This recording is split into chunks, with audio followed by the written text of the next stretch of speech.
ഇസ്മായിൽ ഇസ്മായിൽ പറഞ്ഞു, ഇസ്മായിൽ പറഞ്ഞു. ഇസ്മായിലെ okay okay okay okay കേൾക്കാം. അതായത് ഇതാണ്, നിങ്ങൾ തെളിവ് വെച്ച് പറയുക, മുഹമ്മദ് നബിയുടെ കാലഘട്ടത്തിൽ അവിടെ ജെറൂസലേം ദേവാലയം നിലനിന്നിരുന്നില്ല എന്ന് നിങ്ങൾ രണ്ടുപേരും പറയുകയും ഞാൻ പറഞ്ഞ തെറ്റാണെന്നും വിഡിത്തരം പറയാണെന്ന് സൂചിപ്പിക്കുകയും ചെയ്തു. അതിന് തെളിവ് പറയാമോ? ആ കാലഘട്ടത്തിൽ ജെറൂസലേം ദേവാലയം ഉണ്ടായിരുന്നില്ല എന്നുള്ളത് നിങ്ങൾ ആദ്യമായി തെളിവ് വയ്ക്കും. ഓക്കെ ഓക്കെ, തെളിവ് തരാം. ഒരു മിനിറ്റ് ആരും ഇവിടെ അവിടെ ജെറുസലേം ദേവാലയം ഒന്നല്ല രണ്ടെണ്ണം ഉണ്ടായിരുന്നു, തീർന്നല്ലോ. പക്ഷെ എന്റെ ചോദ്യം അതല്ല.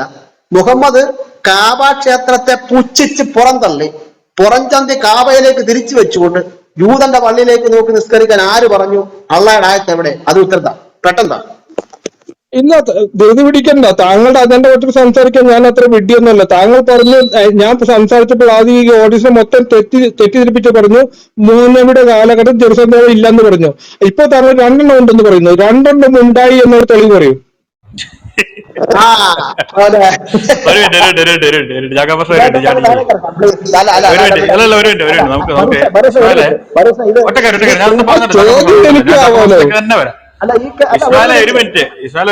നിങ്ങൾ പറഞ്ഞപ്പോ ചാക്കോപ്പാ എടുത്തു പറഞ്ഞു, ശരി അങ്ങനെ ആണെന്ന് തന്നെ ഇരിക്കട്ടെ.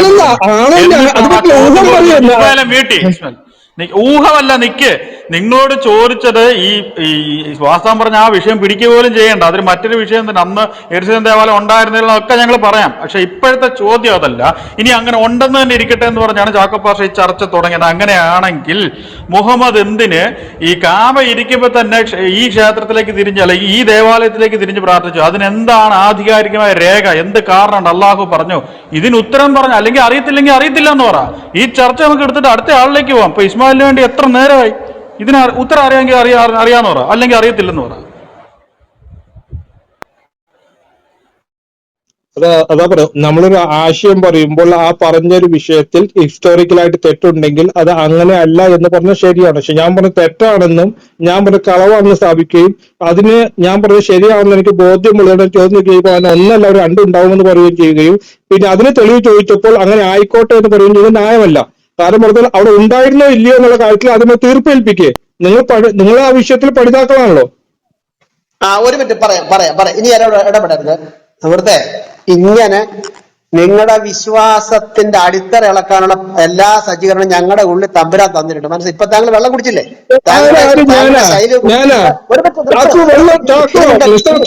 വെള്ളം കുടിച്ച കാര്യം പറയണ്ട.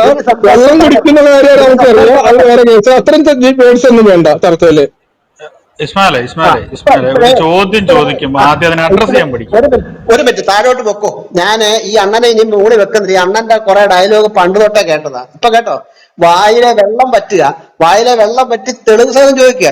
ഈ മുഹമ്മദ് മക്കയെ പുച്ഛിച്ചിട്ട് ജൂതന്റെ പള്ളിയിലേക്ക് നോക്കി നിസ്കരിച്ചാൽ ആയത്തെന്തെന്ന് ചോദിച്ചപ്പോഴത്തേന് ജൂതന്റെ രണ്ട് പള്ളി നിങ്ങൾ എന്തിനാ പറഞ്ഞത്? അവിടെ പുരാവസ്തു ശാസ്ത്രപരമായിട്ട് ചരിത്രപരമായിട്ട് കളിക്കുന്ന കളിയുണ്ടോ? ഇതുപോലെ നിങ്ങളുടെ വിശ്വാസത്തിന്റെ കടക്കൽ കത്തിവെക്കുന്നത് ആ ചോദ്യങ്ങൾ ഞങ്ങളുടെ ശാലയിലുണ്ട് സുഹൃത്തെ. ഇത് ഒന്നും രണ്ടും അല്ല, കിണ്ടൽ കണക്കിന് തൂക്കമുള്ള ചോദ്യങ്ങളുണ്ട്. നിങ്ങളുടെ വിശ്വാസത്തിന്റെ ആപ്പീസ് ഒരു കുന്തും ചെയ്യാൻ കഴിയില്ല.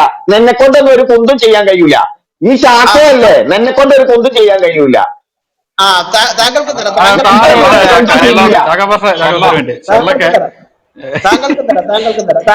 താങ്കൾ ഇപ്പൊ നേരെ അങ്ങ് നോക്കൂ. അവിടെ പോയി താഴെ ഇരുന്ന് കേട്ടോ. ഞങ്ങള് പഠിപ്പിക്കാം. ഇവിടെ സൂറ 10:94 പറയുന്ന മുഹമ്മദിനോട് അള്ളാഹ് പറയാം, ഗോത്രദേവൻ മുഹമ്മദിനോട് പറയാ, മുഹമ്മദേ നിനക്ക് ഞാൻ ഇറക്കിത്തന്നതല്ല ഉരുട്ടിക്കയറ്റത്. അപ്പുറത്ത് കിടന്ന നെസ്തോറിയൻ ക്രിസ്ത്യാനികളിൽ നിന്നും തൽമൂദിൽ നിന്നും ജൂതന്റെ കടങ്കഥയിൽ നിന്നും മുഹമ്മദ് ചുരുട്ടിക്കയറ്റി കിതാബിനകത്ത് കൊണ്ട് വെച്ച് എന്നിട്ട് ഇറക്കിയതാണ്. അത് നിങ്ങളങ്ങ് വിശ്വസിച്ചാൽ മതി. ഇറക്കിയതല്ല, ഉരുട്ടിക്കയറ്റതാ. അങ്ങനെ നാം ഉരുട്ടി നിനക്ക് തന്നതായ ഈ കിതാബിനകത്ത് നിനക്കെന്തെങ്കിലും സംശയമുണ്ടെങ്കിൽ നിനക്ക് മുമ്പ് വേദപാരായണം ചെയ്യുന്ന ബൈബിൾ വായിക്കുന്ന വേദക്കാരായ യഹൂദ ക്രൈസ്തവർ ചോദിക്കാൻ 10:94 പറഞ്ഞിരിക്കുന്നു. മനസ്സിലായോ? അതുകൊണ്ട് ഞങ്ങൾ പഠിപ്പിക്കാം. ഇവിടോട്ട് വന്നേച്ചാൽ മതി. പെൻഷൻ പൈസ ഒന്നും തരണ്ട, മന്ത്രി ശമ്പളം തരണ്ട. ഞങ്ങള് ഫ്രീ ആയിട്ട് പഠിപ്പിക്കുക. അതുകൊണ്ട് ഞങ്ങൾ പറയുന്നത് കേട്ടാച്ചാൽ മതി. മനസ്സിലായോ? വേദം ഞങ്ങളിൽ നിന്ന് പഠിക്കാനാണ് പറഞ്ഞിരിക്കുന്നത്. അപ്പം നിങ്ങളുടെ വിശ്വാസത്തിന്റെ കടക്കൽ കത്തിവെക്കുന്ന ചോദ്യങ്ങളെ ഞങ്ങൾ ചോദിച്ചത്. മുഹമ്മദ് കാണിച്ച പണി ഇത് ഞാൻ പലപ്പോഴും ചോദിച്ചിട്ടുണ്ട്. ഇവിടെ താഴെ എഴുതി വെച്ചിരിക്കുന്ന ഒരു ഖുറാന്റെ പരിഭാഷകൻ പറയുകയാണ്, തിരുമേനി മദീനയിൽ വന്നതിന് ശേഷം 17 മാസം പ്രവാചകനും അനുചരന്മാരും പലസ്തീനിലെ ബൈത്തുൽ മുഖദ്ദസിന്റെ നേരെ തിരിഞ്ഞാണ് നമസ്കരിച്ചിരുന്നത്. ഇതാര് പറഞ്ഞത്? മുഹമ്മദ് തൊടുന്നതിനും പിടിക്കുന്നതിനും ആയത്തുമായിട്ട് പുറകെ നിൽക്കുന്ന ഒരു വേലക്കാരനെ പോലെ അള്ളാഹു നിൽക്കുന്നു. മുഹമ്മദിന്റെ വീട്ടിൽ ആരെങ്കിലും വന്നാൽ ഉടനെ അടുക്കളവാദക്ക് വരും അള്ളാഹു. അടുക്കളവാദക്ക് വരും, ആവശ്യമില്ല, നിങ്ങൾ ഇങ്ങോട്ട് വരരുത്. സൂറത്തുൽ അക്സാവിൽ അങ്ങനെ എഴുതിയിരിക്കുന്നു. ഇവിടെ വന്നു കഴിഞ്ഞ് വെറുതെ നിങ്ങൾ ശല്യം ഉണ്ടാക്കരുത്. ആരെങ്കിലും അതാ വന്നാൽ ആഹാരം പാകം ചെയ്യുന്നത് വരെ നിങ്ങൾ പുറത്തു നിൽക്കണം. പാകം ചെയ്ത് കഴിഞ്ഞ് കഴിക്കുക, പെട്ടെന്ന് പിരിഞ്ഞു പോവുക, ആയത്തുമായിട്ട് വരിക. പുള്ളിക്ക് ഏതെങ്കിലും സ്ത്രീയെ വേണം, ഉടനെ ആയത്തും കൊണ്ടുവരിക. എവിടെയോ അവിടെ ഒരു വേലക്കാരി മാറിയത് അതിനെ പ്രാപിച്ച് ആ പെണ്ണുങ്ങൾ പിടിച്ച്, അയ്യോ ഇല്ല സോറി ഞാൻ ചെയ്യത്തില്ല, ഉടനെ ആയത്തുമായിട്ട് രേ മുഹമ്മദെ നീ ഇഷ്ടം പോലെ ഉപയോഗിച്ചു. ഇങ്ങനെ ആയത്തും കൊണ്ട് മുഹമ്മദിന്റെ പുറകെ നടന്ന അള്ളാഹു എന്തുകൊണ്ട് ആയത്തിറക്കി കൊടുത്തില്ല മസ്ജിദുൽ അക്സയിലേക്ക് നോക്കി നിസ്കരിക്കാൻ? ഇല്ല, നിങ്ങൾ തപ്പി നോക്കിയാൽ 6236 ആയത്തുണ്ട് ഖുർആൻ. അത് ഒറ്റ ആയത്തിനകത്തില്ല മക്കയെ തള്ളിക്കളഞ്ഞ് ജൂതിന്റെ പള്ളിയിലേക്ക് നിസ്കരി. ഇത് മുഹമ്മദിന്റെ പരിപാടിയായിരുന്നു. അപ്പം ഈ ഖുർആനിൽ പറയുന്ന അള്ളാഹുവും മുഹമ്മദും മലക്കും ജബ്രീലും എല്ലാ സാധനവും മുഹമ്മദാണെന്നുള്ളൊരു തെളിവാണിത്. അപ്പൊ ഇത്തരത്തിലുള്ള ചോദ്യങ്ങൾ ഇനി ഞങ്ങൾ ഇന്ന് വരും. നമ്മുടെ മുസ്ലിം സുഹൃത്തുക്കളുടെ മുകളിലേക്ക് വന്നാൽ ആശയപരമായിട്ട് സമ്പാദിക്കാൻ ഞങ്ങൾ തയ്യാറാണ്. പക്ഷേ ഞങ്ങൾ പറയുന്നത് പോലെ തെളിവുകൾ വെച്ചുകൊണ്ട് വേണം സംസാരിക്കാൻ. ഇല്ല എങ്കിൽ നമ്മുടെ ഇസ്മായിലിന്റെ സ്ഥിതിയിലേക്ക് നിങ്ങളും തിരിയും, അടുത്ത ആളിലേക്കും അതുകൊണ്ട് പോവുകയാണ്. ഓക്കെ, അടുത്ത ആളിലേക്ക് പോകുന്നുണ്ട്. എബ്രാഹാം ബ്രദർ ഉണ്ടോ? എബ്രാഹാം ബ്രദർ കൊടുത്തിട്ടും പക്ഷെ പറഞ്ഞു. അൽപാഷേ അൺമ്യൂട്ടാ, പക്ഷെ കേൾക്കുന്നില്ലല്ലോ. അൽപാഷ കേൾക്കുന്നില്ല കേട്ടോ. അൺമ്യൂട്ട് ആണ് പക്ഷെ കേൾക്കുന്നില്ല. ഒന്ന് ലീവ് ചെയ്തിട്ടൊന്ന് കയറാവോ പക്ഷെ? ഇല്ല, എനിക്കൊരു ചോദ്യം ചോദിക്കട്ടെ, ഞാൻ ചോദിച്ചോട്ടെ? ചോദിച്ചു. ഒരു മിനിറ്റ് ഭാഷ, ഒരൊറ്റ മിനിറ്റ്. എബ്രഹാം ബ്രദർ അവിടെ ഉണ്ടോ? ഞാൻ ഉണ്ട് ബ്രദർ, ജോലിയില്ല. ആണോ? ഓക്കെ. ജെ കെ ബ്രദറോ? രാജാ ബ്രദറിനോട് ചോദിച്ചു. J K brother, Raja brother ആരെങ്കിലും ഇവിടെ ഉണ്ടോ? രാജാ ബ്രദറിനോട് ചോദിച്ചു. രാജാ ബ്രദറെ, അല്ല, ഇസ്മായിൽ എന്താ പറഞ്ഞത്? അതായത് അല്ല, മറ്റേ ഇവിടെ ഒരു ചോദ്യം വന്നത് AD 70 അല്ല സോറി, മുഹമ്മദിന്റെ കാലത്ത് അന്ന് യെരുശലേം ദേവാലയം ഉണ്ടായിരുന്നു. അതിനെപ്പറ്റി ഒന്ന് പറയാം. അന്ന് യെരുശലേം ദേവാലയം ഉണ്ടായിരുന്നു. അതായത് അന്ന് യെറൂശലേം ദേവാലയം അവിടെ ഉണ്ടായിരുന്നില്ല. കാരണം അവർക്ക് അത് റീബിൽഡ് ചെയ്യാൻ പറ്റില്ല, യഹൂദന്മാർക്ക്. കാരണം റീബിൽഡ് ചെയ്യാനായിട്ട് ഒരുപാട് തടസ്സങ്ങളുണ്ട്, ഇപ്പോഴും ഉണ്ട് തടസ്സങ്ങൾ. അതുകൊണ്ടാണ് അവർ ഇപ്പോഴും അത് റീബിൽഡ് ചെയ്യാത്തത്. പിന്നെ ഈ മറ്റേ ഇവര് പറഞ്ഞിരുന്നത് മറ്റേ അവിടെ ഒരു പള്ളി ഉണ്ടായിരുന്നു എന്നാണ്. അതിന് കാരണം ഇവര് പറയുന്നത് എന്താന്ന് വെച്ചാല്, മുഹമ്മദിന്റെ സ്വർഗയാത്രയ്ക്ക് പോകുന്നതിന് മുന്നേ ഖുറാന്റെ ഒരു വാക്യമുണ്ട്, മറ്റേ ഈ മസ്ജിദുൽ ഹറാമെന്ന് ഏറ്റവും അറ്റത്തുള്ള ഒരു പള്ളി, ബൈത്തുൽ മുഖദ്ദസോ അങ്ങനെ എന്തോ ആണ് പറയുന്നത്. അവിടേക്ക് പോയിട്ട് അവിടെ നിന്നാണ് സ്വർഗത്തിലേക്ക് പോയെന്ന് പറയുന്നുണ്ട്, ഈ ബുറാക്കിന്റെ പുറത്ത് കയറിയിട്ട്. പക്ഷെ ഈ പ്രശ്നം ഹിസ്റ്റോറിക്കലി നമുക്കുള്ള പ്രോബ്ലം എന്താന്ന് വെച്ചാല്, 705 അൽ അക്സ മോസ്ക് അവിടെ പണിയുന്നത്. അപ്പോ ഈ മുഹമ്മദ് 632 മുന്നേ അവിടുന്ന് കുതിരയുടെ പുറത്ത് മുകളിലോട്ട് പോയി എന്ന് പറയുന്ന ആ സ്ഥാനത്ത് അവിടെ ഒരു പള്ളിയിൽ പോയിട്ട് അവിടെ നിന്നാണ് പോയെന്നാണ് പറയുന്നത്. പക്ഷെ അവിടെ അങ്ങനെ ഒരു പള്ളി വന്നത് 705 പിന്നെ അതിനും വേറൊരു പ്രോബ്ലവും കൂടി ഉണ്ട്. ഈ 705 ഈ പള്ളി വന്നു കഴിഞ്ഞപ്പോ ഈ പള്ളിയില് ഈ ഇവരിപ്പോ ആ പള്ളി ഇതിന്റെ മെമ്മോറിയൽ ആണെന്നാണ് പറയുന്നത്, മറ്റേ മുഹമ്മദിന്റെ സ്വർഗയാത്രയുടെ മെമ്മോറിയൽ ആണെന്നാണ് പറയുന്നത്. പക്ഷെ ആ പള്ളിയില് ഈ മുഹമ്മദിന്റെ സ്വർഗയാത്രയെ പറ്റിയിട്ട് ഒന്നും എഴുതി വെച്ചിട്ടില്ല. എല്ലാം വേറെ വേറെ കാര്യങ്ങളൊക്കെ അതില് കുറെ ഇൻസ്ക്രിപ്ഷൻസ് ഒക്കെ ഉണ്ട്. പക്ഷെ മുഹമ്മദിന്റെ സ്വർഗയാത്രയെ പറ്റിയിട്ട് അതിൽ ഒരു വാക്ക് പോലും അതിൽ പറയുന്നില്ല. അപ്പൊ അത് പണിയപ്പെട്ടതോ 705 അബ്ദുൾ മാലിക് ആണ് അത് പണിതിട്ടുള്ളത്. അപ്പൊ ഈ ഇസ്മായിൽ ഇവിടെ എന്താണ് പറയാൻ ഉദ്ദേശിച്ചതെന്ന് എനിക്ക് മനസ്സിലായില്ല. കാരണം അന്ന് അവിടെ ഒരു പള്ളി ഇല്ല. പിന്നെ അതിന്റെ താഴെ ഒരു ക്രിസ്ത്യൻ പള്ളി ഉണ്ടായിരുന്നു, ഇതിന്റെ കുറച്ചും കൂടി താഴ്ഭാഗത്തായിട്ട്. അപ്പൊ ഇവർക്കൊരു സ്വഭാവം ഉണ്ട്, ഏതെങ്കിലും ഒരു ക്രിസ്ത്യൻ പള്ളി എവിടെയെങ്കിലും ഉണ്ടെങ്കിൽ അതിനേക്കാട്ടിലും ഹൈറ്റ് കൂട്ടിയിട്ട് വരെ ഒരു പള്ളി ഇവർ പണിയും. അപ്പൊ അങ്ങനെ ആ ക്രിസ്ത്യൻ പള്ളിന്റെ സ്റ്റാറ്റസ് കുറയും. അതൊരു മറിയയുടെ മെമ്മോറിയൽ ആയിട്ടുള്ള ഒരു പള്ളിയാണെന്നാണ് പറയുന്നത്. അതേ മാതൃകയിലാണ് ഇപ്പുറത്ത് ഈ അൽ അക്സ മോസ്ക് ഇവര് പണിതിട്ടുള്ളത്, അബ്ദുൾ മാലിക് പണിതിട്ടുള്ളത്. അതായത് മറിയത്തിന്റെ പള്ളിയുടെ അതേ ആ ഒരു പ്ലാൻ തന്നെയാണ് ഇങ്ങോട്ടും എടുത്ത് പണിതിട്ടുള്ളത്. അത് പക്ഷെ കുറേം കൂടി ചെറുതായിരുന്നു. ഈ മറിയത്തിന്റെ പള്ളി കുറച്ചും കൂടി ചെറുതായിരുന്നു, ഇത് കുറച്ചും കൂടി വലിയ പള്ളിയാണ്, ഹൈറ്റും കൂടുതലാണ്. ഇടയ്ക്ക് കേരള ആരെ ഇടയ്ക്ക് കയറുന്നത്? ഇടയ്ക്ക് കേരള ദേവി രാജാവൃതം കംപ്ലീറ്റ് ചെയ്തു. അപ്പൊ മറ്റേ അവിടെ ഇത് ഹിസ്റ്റോറിക്കലി ഇവരുടെ ആ ഖുറാനിലെ ആ ഒരു ആയത്ത് വലിയ തെറ്റാണ്. അങ്ങനെ ഒരു സംഭവം അവിടെ ഉണ്ടായിട്ടില്ല. പിന്നെ ഇസ്മായിലിനൊക്കെ എല്ലാറ്റിനും ഓരോ ന്യായീകരണങ്ങളുണ്ട്. അത് അയാൾ പറഞ്ഞുകൊണ്ടേയിരിക്കും.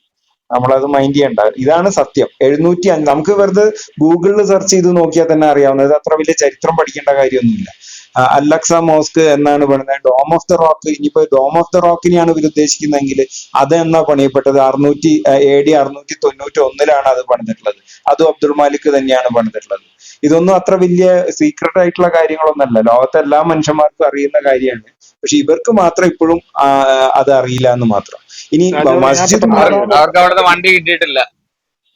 മസ്ജിദുൽ ഹറാം രാജവർദ്ധന, എന്നാ പഠിച്ചിട്ടുള്ളതെന്ന് അറിയോ? നമുക്ക് തായിഫില്, അതായത് മക്കയിലിന്റെ അടുത്തുള്ള തായിഫ് എന്ന് പറഞ്ഞൊരു സ്ഥലമുണ്ട്. അത് ഒരു ഹൈറ്റ് കൂടിയ സ്ഥലമാണ്.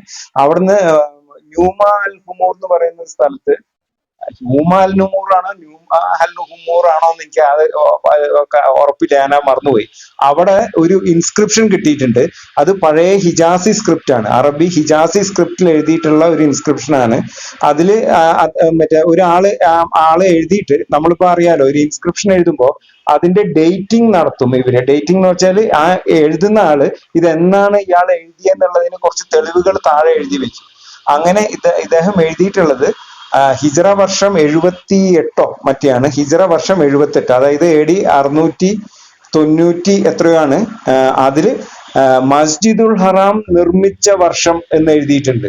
മസ്ജിദുൽ ഹറാം നിർമ്മിച്ച വർഷം. അപ്പൊ ഈ മസ്ജിദുൽ ഹറാം ഇവരുടെ ഈ ഇസ്ലാമിന്റെ ഏറ്റവും വലിയ പുണ്യസ്ഥലം, ഖുറാനില് 632 മുന്നേ എഴുതപ്പെട്ട ഖുറാനില് ഈ മസ്ജിദുൽ ഹറാമിനെ പറ്റിയിട്ട് പറയുന്നുണ്ട്.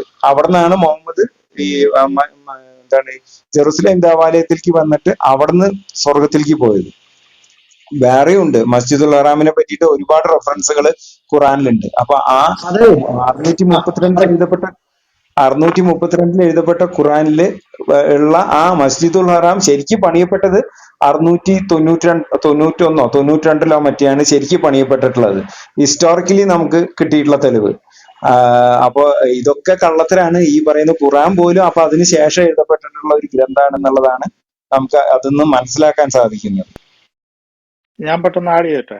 ഹലോ, അല്ല, ഒരു മിനിറ്റ്, ഞാനിപ്പോ ഈ പറഞ്ഞതുണ്ടല്ലോ, അതായത് നമ്മുടെ ഇസ്മായിലിനെ പോലെയുള്ള സഹോദരന്മാർക്ക് ഇവിടെ വന്നിട്ട് അവിടെ പള്ളി ഉണ്ടെന്ന് സ്ഥാപിച്ചേ പറ്റത്തില്ല. എന്നറിയോ?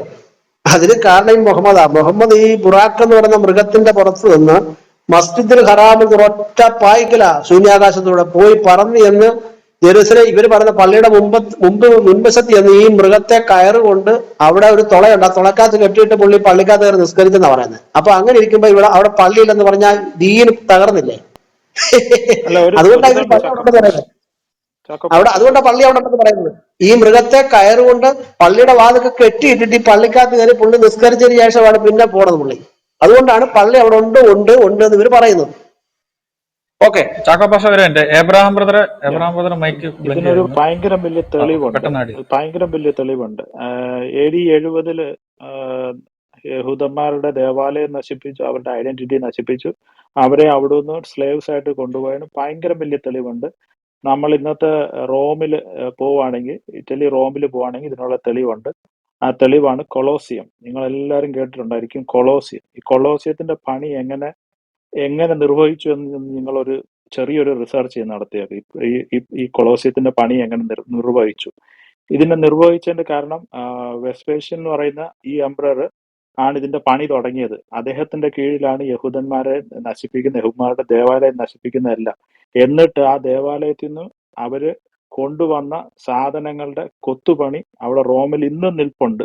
അവരെന്തൊക്കെ യഹൂദന്മാരുടെ ദേവാലയത്തിൽ നിന്ന് കൊണ്ടുവന്നുള്ളതിന്റെ ഒരു ആർട്ട് അവിടെ ഇന്നും നിൽപ്പുണ്ട്. ആ കൊണ്ടുവന്ന ആ ദേവാലയത്തിൽ നിന്ന് കിട്ടിയ സ്വർണത്തിന്റെയും മറ്റ് വലിയ സമ്പത്തിന്റെയും അടിസ്ഥാനത്തിലാണ് ഇവർ കൊളോസിയം ഉണ്ടാക്കുന്നത്. ആ കൊളോസിയം ഉണ്ടാക്കിയതിന്റെ പേരിലാണ് വെസ്പേഷ്യൻ ഇതിന്റെ പണി തുടങ്ങി. പിന്നെ അദ്ദേഹത്തിന്റെ പുത്രനായ ടൈറ്റസും ഡൊമേഷ്യനോട് ഇത് കംപ്ലീറ്റ് ആക്കുന്നത്. ഇത് പണിതോടുകൂടിയാണ് ഈ ഡൈനാസ്റ്റിയുടെ ഭരണം കുറെ വർഷങ്ങളിലേക്ക് റോമൻ എംപയറിൽ നിലനിൽക്കുന്നത്. ഈ കൊളോസിയം പണിത ഈ കൊളോസിയം പണിതതിന്റെ മെയിൻ ബഡ്ജറ്റ്, അതിന്റെ പൈസ വരുന്നതെന്ന് പറഞ്ഞാൽ ഇസ്രായേലിൽ നിന്നാണ്, യഹൂദ ദേവാലയത്തിൽ നിന്നാണ്. ഇസ്രായേലുകാരുടെ സമ്പത്ത് കൊള്ളയടിച്ചതിന്റെ ഫലമായിട്ടാണ് അവർക്ക് ഇങ്ങനെ ഒരു കൊളോസിയം പണിയാനായി. നിങ്ങൾ അതിന് ചെറിയൊരു റിസർച്ച് ചെയ്താൽ മതി. അന്ന് ഈ ഇസ്രായേലിൽ നിന്ന് അവർ കൊള്ളയായിട്ട് കൊണ്ടുവന്ന സാധനങ്ങളുടെ പടം ഇന്നും റോമിൽ നിപ്പുണ്ട്, കൊത്തി വെച്ചിട്ടുണ്ട്. ഒരു ഗേറ്റ് ഉണ്ട് അവിടെ, ആ ഗേറ്റിൽ ഇന്നും അത് കൊത്തി വെച്ചിട്ടുണ്ട്. നിങ്ങൾക്കൊരു ചെറിയ റിസർച്ച് നടത്തുവാണെങ്കിൽ ഇത് കാണാം. സോ ഇത് വളരെ വലിയ പൊട്ടത്തരാണ് ഇസ്മായിൽ പറഞ്ഞത്. ഖുറാന്റെ ഏറ്റവും വലിയ ചരിത്രപരമായ ബ്ലണ്ടർ എന്ന് പറയാൻ പറ്റുന്ന കാര്യമാണ്. അതുപോലെ രാജാ ബ്രദർ പറഞ്ഞിരുന്ന അൽ അസ മോസ്ക് ഇന്നും പെട്രയെ ഫേസ് ചെയ്താണ് ആ മോസ്ക് ഇരിക്കുന്നത്. സോ അവിടെ എങ്ങും ഒരു ദേവാലയം ഇല്ലായിരുന്നു. ഈ ദേവാലയം ഇത് യഹൂദന്മാരുടെ ദേവാലയം AD 70 നശിപ്പിച്ചു കഴിഞ്ഞിട്ട് കുറെ വർഷങ്ങൾ കഴിഞ്ഞിട്ട് ഒരു ജൂപ്പിറ്ററിന്റെ ഒരു ദേവാലയം റോമൻസ് അവിടെ ഉണ്ടാക്കുന്നുണ്ട്. ഈ ഇവരവിടെ ഉണ്ടാക്കുന്നുണ്ട്. അതും പോയി. അതും ഏതാണ്ട് 3ഓ 4ഓ നൂറ്റാണ്ട് കഴിഞ്ഞപ്പോൾ അതും പോയി. ഈ സാമ്രാജ്യം ഒന്നായി ക്രിസ്ത്യാനികളായ ശേഷം അതും നശിച്ചു പോയി. അതിനുശേഷം അവിടെ ഒന്നുമില്ലാതെ കിടക്കുന്നതായിരുന്നു ടെമ്പിൾ മൗണ്ട്. അവിടെ ഒന്നുമില്ലായിരുന്നു. ഇതൊക്കെ വെറും കള്ളത്തരമാണ് ബ്രദർ.